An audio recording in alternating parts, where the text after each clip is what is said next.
Hello and welcome back to another episode of the Help Is Here podcast, brought to you by the Beyond Compulsion Academy. Within the Beyond Compulsion Academy, we teach the Beyond Compulsion method. This is the method that has helped me overcome my porn addiction. And within this method, there's these different parts in the mind. And what we do is we train clients to really understand these different parts so they can deal with the addicted part of the mind, which is one of the three parts.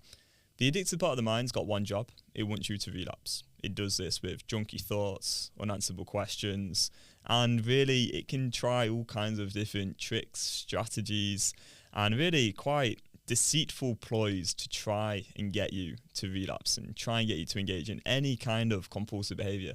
That can be pornography, that could be scrolling on your phone, it could be just checking your phone, it could be, overeating food, it could be checking out a girl out in public. Honestly, it could be anything that you want to stop, and it can try all these different things to try get you to go there. So I want to talk about self-deprecation here in particular and letting the addicted part of the mind talk. So what we do with our clients is we teach them a very, very thorough education on all of this stuff. And there's like 3 phases, and you go through these phases, you build a script, you get this 5-fact script, and the 5-fact script is basically built upon all this education throughout the 3 phases. Now, within those phases, we've got phase 2, and in phase 2, we really talk about the addicted part of the mind and like revealing the man behind the curtain, and there's a lot to all of this. But basically, the premise is, what we've got to do is start letting the addicted part of the mind talk. And what I'm talking about today is kind of getting right into, some of the nitty gritty within the Beyond Compulsion method. I'm not going to release the whole method here on YouTube because there's a sequence to it, and we'd really recommend actually going through the training in the correct order, like actually building and using the facts in the right way in this specific sequence, and only stopping the behavior when you've fully got the five facts and you're fully clear on exactly what to do at all times. But one big part of all of this work that we do with our clients is letting the addicted part of the mind talk. And most people don't do this. Most people, in fact, do anything they can to actually silence the addicted part of the mind. Most people are distracting themselves. They're running away from the addicted part of the mind. But the addicted part of the mind has got one job. And compulsive desire, so the addicted part of the mind, refuses to be ignored. So basically, the addicted part of the mind is going to persist in trying to get you to relapse until you've let it speak and you've answered back to it. And you've actually let it talk things out, and you've corrected that thinking going on internally in your own mind. So I'm going to give a bit of an example of this, right?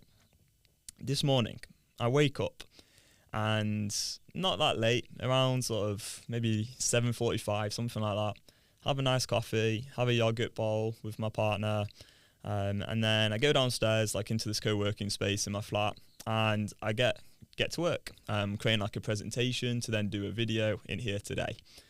My plan this morning was to create 3 slides, 3 different presentations, sorry. Anyway, I got a bit carried away with one of the presentations, and I got up to slide 12 or something, and that took for ages.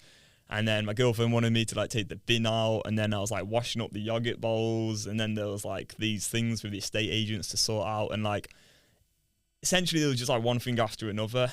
And if I'm honest, I did not do the best job of being productive and just having that clear, precise focus on just getting these 3 presentations complete today. So I only got one of the 3 presentations complete this morning. And then I was on the tram over here to the podcast studio, and I just felt there was some self-deprecation going on.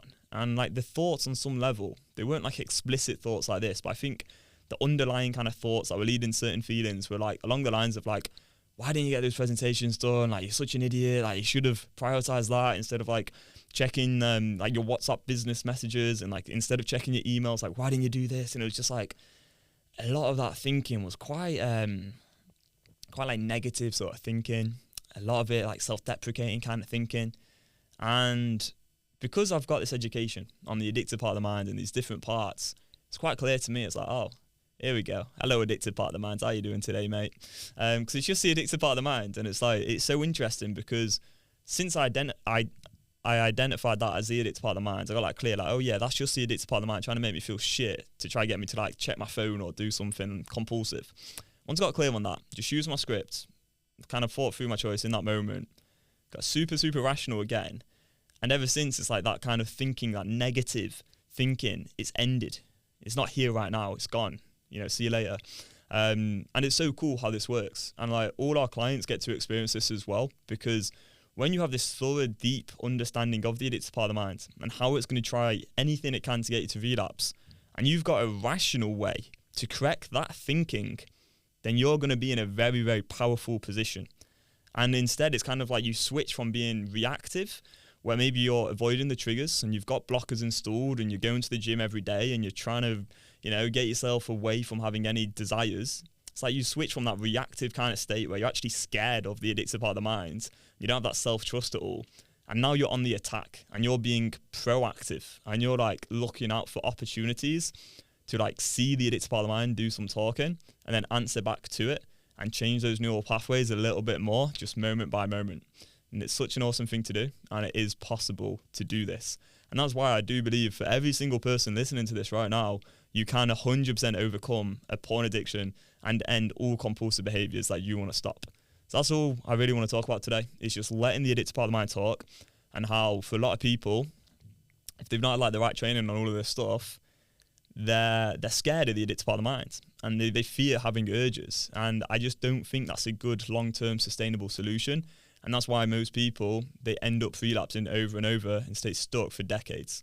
So hopefully this can kind of inspire you a little bit, maybe provide some hope that like you can actually overcome a porn addiction and that there isn't anything wrong with you. It's just the methods you've been trying so far have been failing you. Now, if you'd like to understand how much porn addiction is impacting you at this point in time, feel free to take the compulsion test. We'll leave a link below. Cheers, and we'll see you in the next one. Goodbye.